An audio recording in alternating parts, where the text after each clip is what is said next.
Hi everyone, Karen Dubs here, FlexibleWarrior.com. I am super excited to introduce my guest today, Evilise Page. She is a cancer thriver. She was diagnosed with cancer in her 30s and founded an organization that is near and dear to my heart. Not only did she survive a cancer diagnosis and given an 8% chance of surviving, she is thriving. She is such an inspiration and an empowering change maker. And I am so honored that you're here with us today. Thank you, Evilise. Oh, thank you so much for having me. You know, you've been such a great friend over the years and, you know, taught Jimmy and I so much as well. And, you know, just grateful to be a part today. Yeah. Oh, it's been an amazing journey for sure. You know, what brought us together in the beginning was the fitness industry. And here we are all these years later. You know, I think I was probably 28 at the time, and here we are, you know? Yes. So I would love to start actually with a quote I've shared with you before that to me really just sums you up and your organization. So I wanted to start with that, and then I really want to hear a little bit more about so much, actually, share so much with everyone. So the quote is this: God often uses our deepest pain as the launching pad for our greatest calling. And that to me, Evilise, is you. And I am always in awe of what you've done and how you're helping, how you took a challenge in your life and turned it completely on its head and are now serving, using it as an opportunity to serve and to help others. So thank you so much for doing that. And I just wanted to share that quote. And I wanted to start by just you know, I introduced you with your cancer diagnosis and your survival and thriving. But can you talk a little bit about how this conversation is really for everybody, even if they haven't had the cancer diagnosis? Yes, I feel, well, the statistics show now that, you know, the average person will, about half of us will hear that you have cancer. And the statistics have changed. It used to be 1 in 5, and now it's 1 in 2. And so whether it's not yourself, it'll definitely be someone that you love that hears those words. And even though someone may not be in that journey right now, they can have the tools to know that they can help them in that time of need. And I think that empowering yourself with knowledge is always so vital in, you know, making the necessary steps to make correct choices for yourself. Absolutely. I have felt it in my own life, having an autoimmune disease and that chronic condition and just knowing that the little changes that I made, I know it's overwhelming for people in the beginning. The cancer diagnosis, the autoimmune disease, whatever it is, the diagnosis is overwhelming and you don't know where to start. And I feel like Believe Big does such an amazing job, especially, you know, in the I've known you since before you were diagnosed. But over the last few years, you added in the podcast, which I find to be, again, I've never had the cancer diagnosis, but that podcast just educates so much. The nutrition seminars, the more recent, the I Have Cancer, Now What? So let's talk a little bit about what you're trying to, how those you know, educational pieces are helping you with your mission and your vision. Yeah, you know, and just what you had shared before, it's, you know, what I found out on my own journey is that you don't have to live in fear when you have people surrounding you, right? Mm-hmm. I realized in my journey that hopelessness does not need to be a part. Every person who is willing to show up to give me hope, and what a blessing it was to not have to worry about money for life-saving treatments. And, you know, for me, it was personally going through cancer. But for you, it could be a friend or a family member that gets diagnosed. And we believe at Believe Big that every cancer patient should have access to every tool and resource during their cancer journey, and that they shouldn't have to go through it alone. And that's something that I saw, and it hurt my heart. I'd be walking into the appointments at Hopkins, and I would see people by themselves. And I had such a huge support system. And so we really step into that gap as well to let people know you're not alone in this. And yes, it's overwhelming. And that's why we established Believe Big, Jimmy and I, in 2011. And it really cool is over the last 11 years, we've helped over 1 million people face, fight, and overcome cancer. And the next 2 years, we want to surpass 2 million and helping them to live a long, and vibrant life, while they're going through something difficult. And that's why I'm glad people are listening today, because we can't do it alone. We need each other in order to be able to help more people. And so, Karen, what people are experiencing, you mentioned it, it's total overwhelm. Here's what we hear all the time. They're diagnosed and they're immediately rushed on a conveyor belt of treatment with 3 options: chemo, radiation, and surgery. They don't realize that their care should be individualized and not standardized. They don't think they have time to investigate other options, not knowing that it typically takes cancer 7 to 10 years to grow in the first place. It didn't happen overnight, so you have time to process. They're also so overwhelmed with just being diagnosed that they're not sure of even what questions to ask, and that there is a better way to complement their treatments and have a great quality and quantity of life. Wow. So then they're also trying to figure out how they're going to afford everything financially. So people hear the word cancer and they're instantly filled with fear, and many times the only picture they see in their mind is someone who is suffering and weak. And though great integrative oncology programs do exist in academic institutions around the country, they fall short in really offering a fully integrated and individualized approach that can change cancer outcomes. So that's kind of what we want to do, to change those statistics and to give patients the resources they need at the moment that they need it. Yes. And people are so overwhelmed already. Like life, my clients and the people I come in contact with,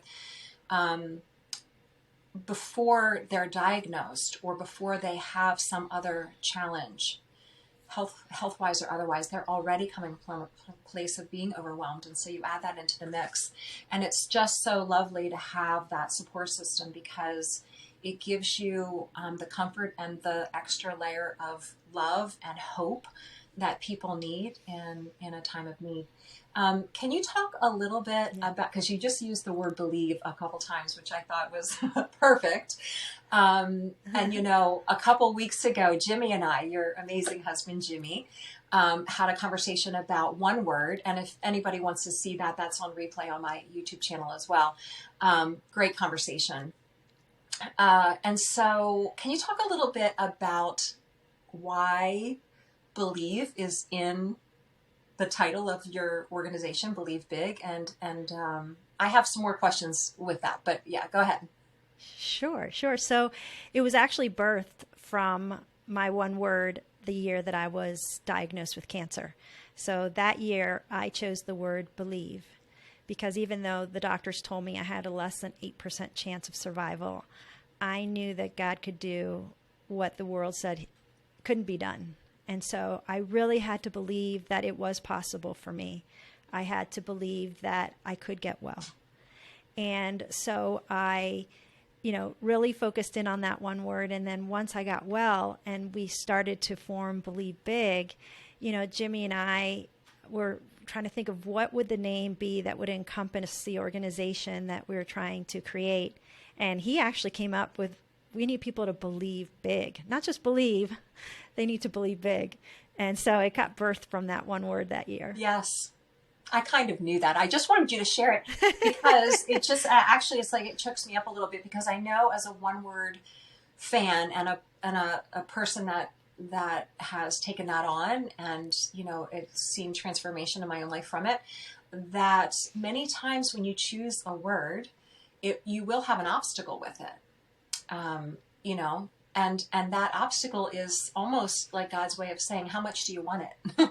What are you willing to do to get what you want? And believing is probably the number one thing. And I think for you, and what makes maybe your journey different than others that had maybe had the same diagnosis in the past, because you proved that it can be done, right? So that people now can say, well, she did it and so can I. But the mindset is so huge. And so I always say in my business, of course, it's Flexible Warrior. We either have a warrior mindset or a victim mindset. It's like, I can and I will, or I can and it's not possible. And so can you address that a little bit, like how you turned a time in your life that was such a challenge and had that mindset? And you talked a little bit about your support system, but where did you pull from to really believe so deeply and to get through that time? Yeah, well, it really started when my father had passed away from cancer. So not only was I diagnosed with the same type of cancer that took his life, but it was at the very same age. And because of my father's journey with cancer, he came to a realization of who God was. He, in his words, he said, I finally found freedom and forgiveness. And he didn't have to look to the world for his significance or to earn his favor. And he finally found relief. So one of my favorite quotes that I've heard over the years, and it relates to my father, is that though not everyone will be cured, everyone can heal. And what is cancer trying to teach you?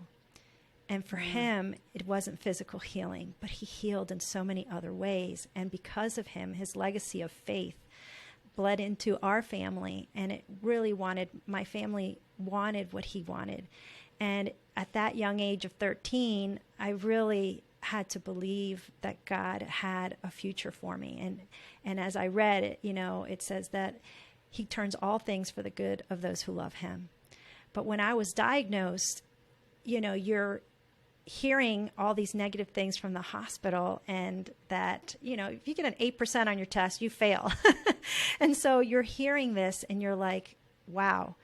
And it really brought me back to that father in the book of Matthew that says, Lord, I believe, help me with my unbelief. So I believe that God could, but would he do it for me? And so I really had to believe that he could, and then rest in that fact and decide that he's sovereign and he knows what's best for me and my family. And I just had to, with open hands, let him take what he needed to take and give me what I needed to give. And I still remember this conversation. Jimmy and I had our kitchen table, and we were trying to weigh all the different treatments and options that were available. And I really feel like for the caregiver, it's even more burdensome because they feel so responsible that should you not survive, could I have done this differently and that, and we should have tried this and not that. And we really had all our options on the table. And Jimmy looked at me and he said, you know what, Evilise? We could do everything right and you could still die. We could do everything wrong and you could still live. Ultimately, your life is in God's hands, and the question we need to ask ourselves is, do we trust him no matter how this turns out? So at that moment, I found such huge relief when he said those words, because that was the ultimate truth for me. And yes, I had to research, and we prayed, and we prayed that God would open the doors wide that I would walk through and close the ones hard that I shouldn't. And in that process, we were told by two different people from two different walks of life about this physician who told us about mistletoe therapy. And who would have thought that the plant you see at Christmas time was used around the world to treat cancer?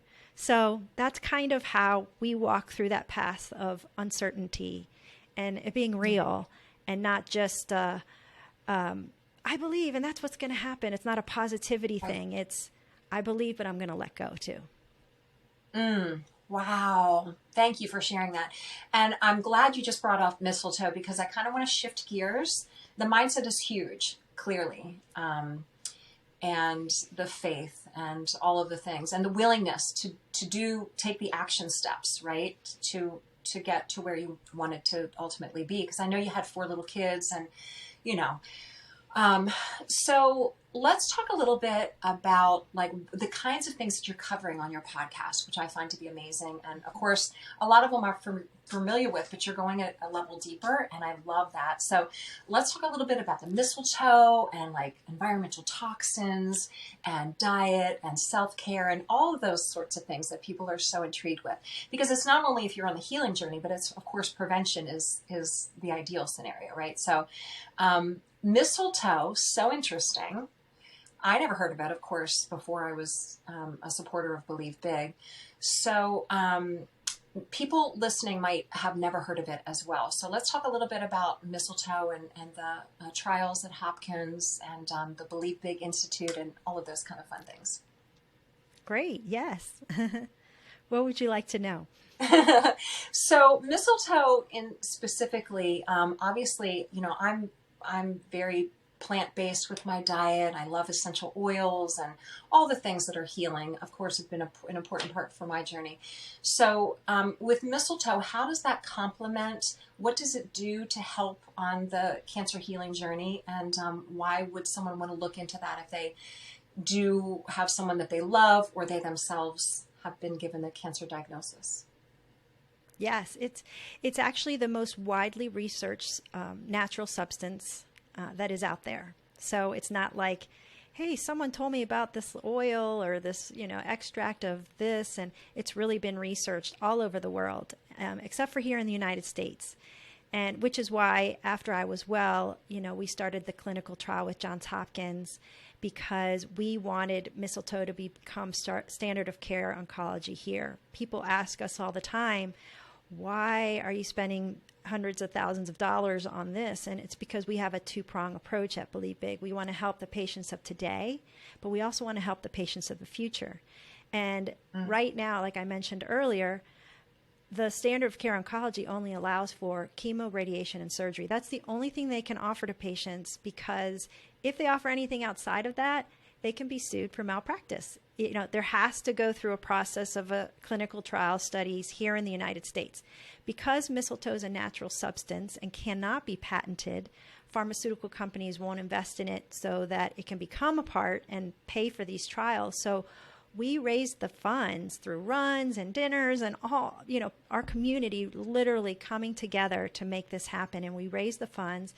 And actually phase 1 was completed, and it should be, we have a big announcement coming up in our Believe Big dinner, so I can't share that, but I do want to say that mistletoe helps in so many ways, as it did in my circumstance. It can help if you're using it by itself. It helps cause the cell death. They call it apoptosis. And so it will help with energy, with mood, with tumor-related pain. It helps to also regulate white blood cell counts. So if someone is going through traditional treatments, not only will it not interfere with their treatments, but it will help them to have a great quality of life. So the doctors we've worked with have shared, and even my oncologist who have had patients on mistletoe, he says, I can literally tell the difference between patients who are on mistletoe and aren't. They're not jaundiced. They're not weak. I've had patients who do chemotherapy, and then that day they're shoveling snow that night. It's unbelievable how it helps a person's quality of life, but be able to handle treatment. So for those people who want that journey of doing it alongside of their traditional treatments, they can add it with it not interfering, and that's a huge win for them. That is... It also, yeah. Yes. Wow. Thanks for sharing that. So, with the mistletoe, okay, so let's say if they're adding in the mistletoe and they're doing complement all the dietary things too. I know that at Believe Big, they have oncology nutritionists as well. And then you could do the mistletoe. You can kind of layer things, right? Because it can be overwhelming, right? But the mistletoe is just something that you can do at home on your own once you get, okay. Yeah. Yes, and it's not expensive. So there's two ways that a patient can do it, and it has to be prescribed by an integrative practitioner who has been trained in it. It's not like vitamin D3 or a probiotic that you can just add into your diet. It's very specific to the patient, to the stage of cancer they're in, and even to the type of cancer that they have. There's a different mistletoe depending on the types of cancer. So there's some grown on oak trees and some on apple trees and pine trees, and depending on the type of cancer will determine the type of mistletoe that they will prescribe. And each of our bodies respond differently to the dosage of mistletoe, and so they will kind of do a series to determine not only the type that's best for you, but also the strength that's best for you. Interesting. Now that is not something that I was familiar with. I did not know that. Yeah. That's really neat. Yeah. So how many years has it been since you've been cancer free? It's 14. 14. Yeah, I'm on my 15th year now. Oh, wow.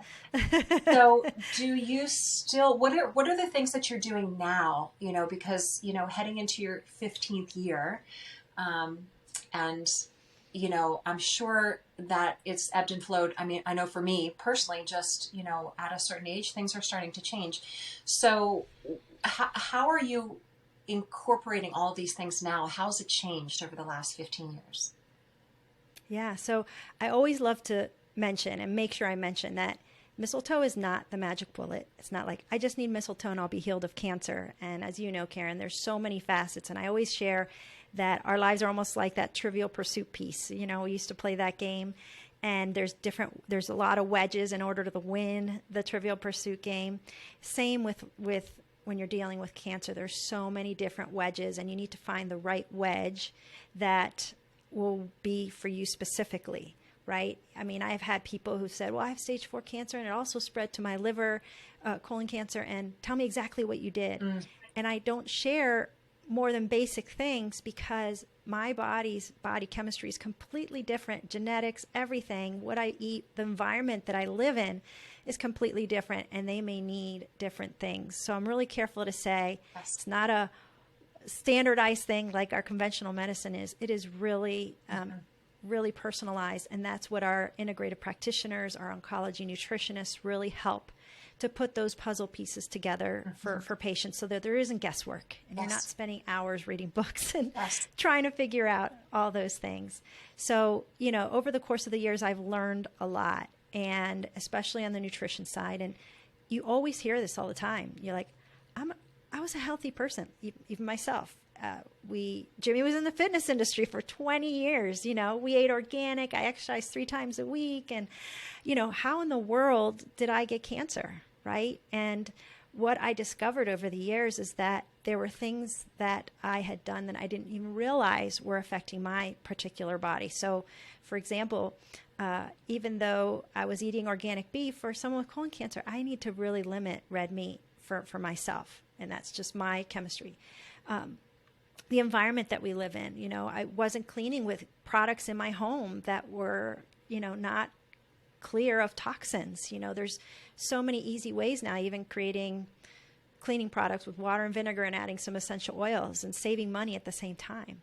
I also realized that vaccinations, you know, and I know this is a touchy subject, but for me and my body chemistry, before I went on a mission trip a year before I was diagnosed, I had to get 9 immunizations within a 2-month period to go to Africa.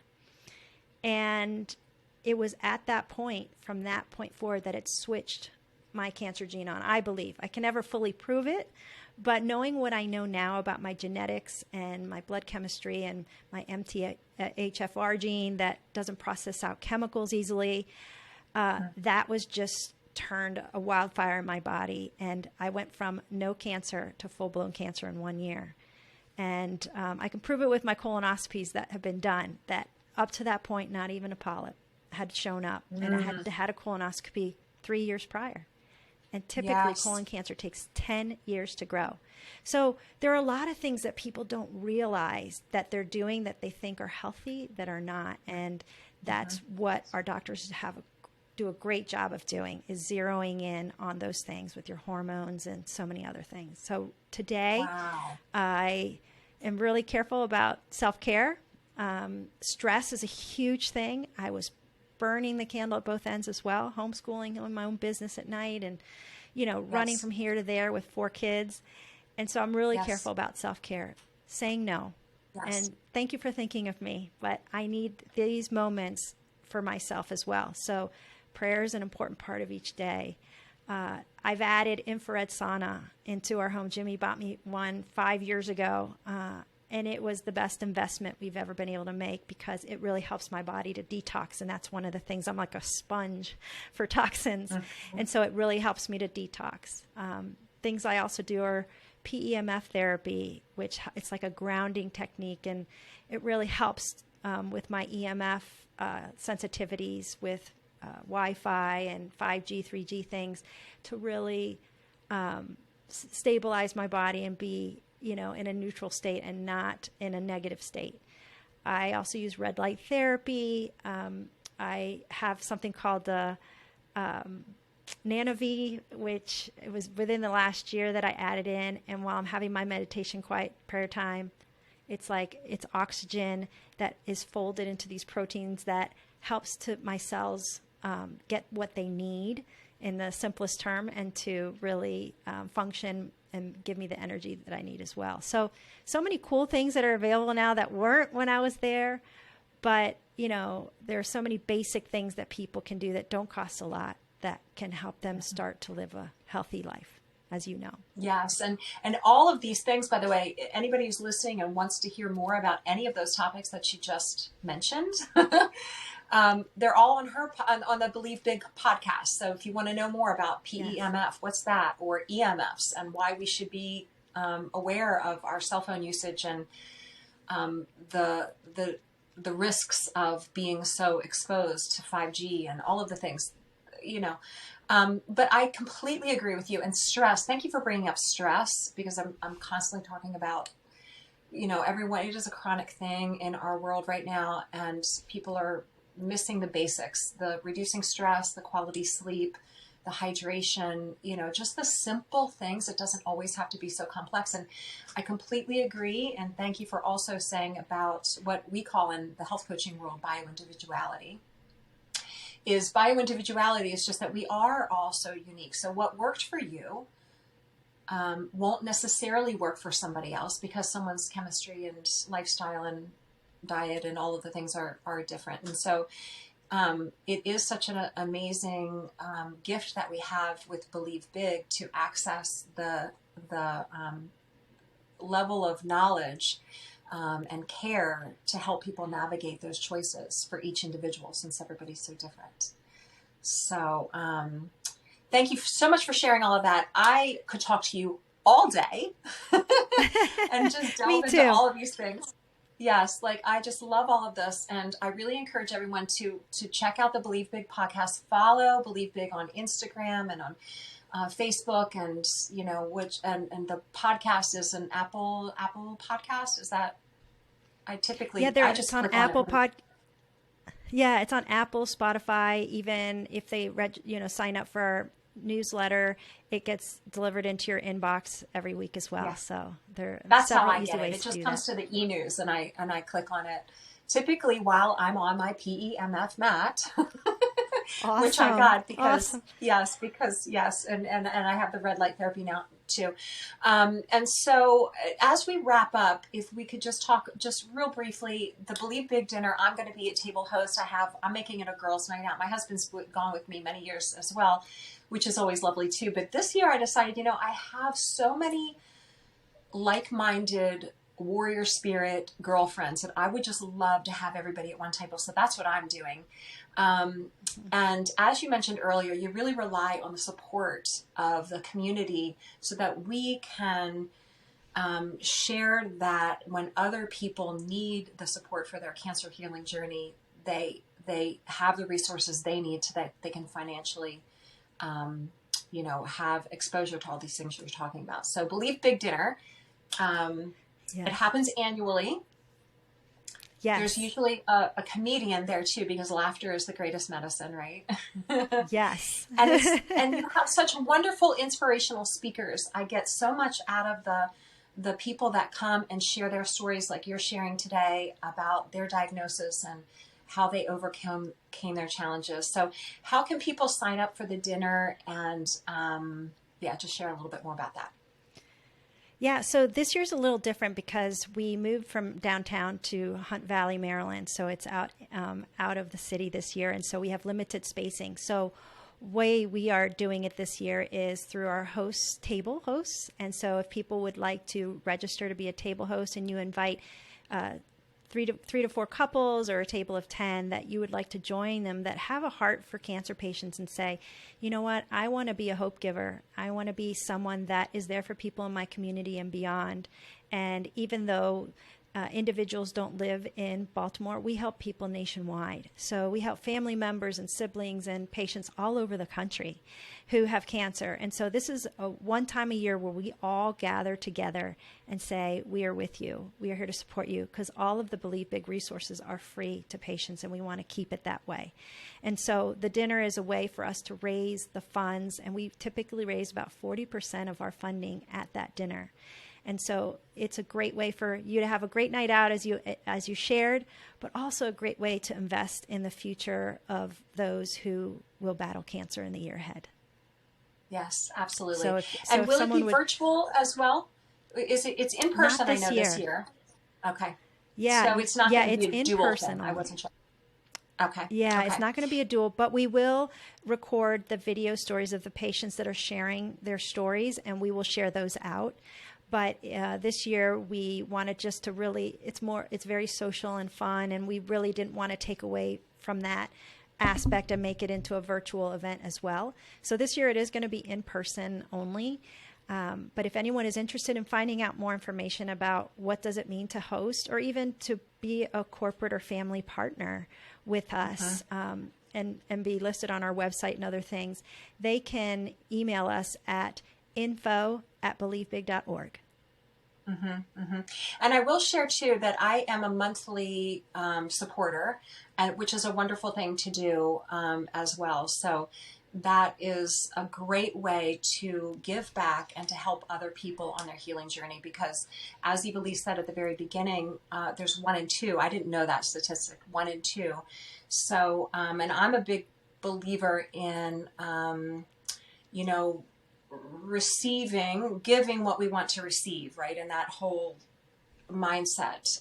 So I would definitely encourage everyone to check out believebig.org. They also we've talked about so much, but the Institute for Health, it's the Believe Big Institute for Health, right? And that's in the works now too. So we can address that more in depth another time, but if you can just real briefly describe to people what that is and what the intention is behind that. Yeah, definitely. So kind of like I shared with you before, we want to help the patients of today, but then also have a solution for the patients of tomorrow. And we feel like one of the ways that we can help move modern medicine forward is to have all these things in one place where a patient can come for, say, 2 weeks, get evaluated, learn all they need about their system and nutrition, and set up a plan. And then we have a network of providers that when they return home, they can follow up with, and they can return as often as needed. But it will be almost similar to like a St. Jude's, but of integrative medicine and for all patients. So we don't want this to be just something for people who can afford it. So we want it to be for everyone to be able to have access to this as well. That is, I couldn't be happier about that. That is incredible and so needed in our world right now. So thank you for, I know it's not easy work. And I know that as someone who is a giver too, like it can be depleting. So, the energy that you're putting in is making the world a better place. And I know many others are also so grateful. So thank you for all that you do. And, yes, so I guess we should wrap it up there. We can always do a follow-up another time. And I thank you so much for your amazing work in the world. And I look forward to seeing you at the Believe Big dinner in person. That'll be amazing. Yay. Yeah, I can't wait. Yes. Yeah. Thank you, so Karen. Everybody, thanks for tuning in. And again, check out believebig.org and stay flexible, warriors, and keep believing big. Bye, everyone.